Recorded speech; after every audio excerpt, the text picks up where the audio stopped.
देवीसाठी उपवास तर करायचेत, पण काय सांगू, उपवास केल्यावरती पित्त वाढतं, जळजळ होते, ऍसिडिटी होते, डोकं दुखतं, झोप येत नाही, एक आणि अनेक असे त्रास आपल्याला होतात. असंच काहीसं आपल्या सगळ्यांसोबत होत असतं.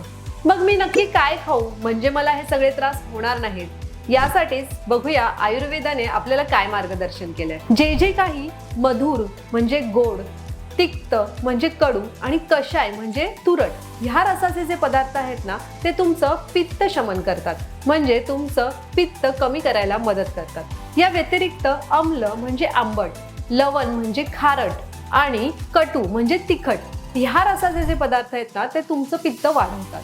त्यामुळे खाताना तुम्ही कोणत्या चवीचे पदार्थ खाताय याकडे लक्ष देणं फार गरजेचं आहे. आहारात गाईचं दूध, तूप, फळं यांचा समावेश तर कराच, पण त्यासोबत उपवासासाठी आपण स्पेशली काय खाऊ शकतो तर शिंगाड्याची खीर, शिंगाड्याचे थालीपीठ, शिंगाड्याच्या पुऱ्या, राजगिऱ्याच्या पिठाच्या पुऱ्या, राजगिऱ्याची थालीपीठं, राजगिऱ्याची खीर, कढी, मकाने, खोबरं आणि खजुराचे लाडू, ड्रायफ्रूटचे लाडू, तेही शुद्ध तुपात बनवलेले बरं.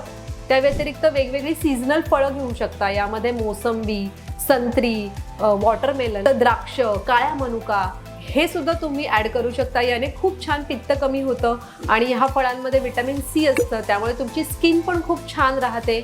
या फळांचा तुम्ही फ्रूट चाट बनवून खाऊ शकता किंवा तुम्ही यांची लस्सी घेऊ शकता.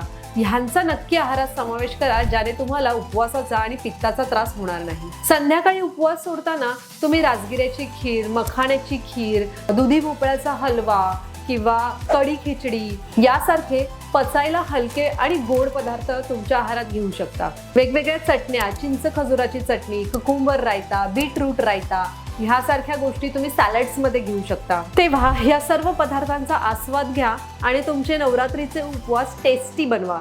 धन्यवाद.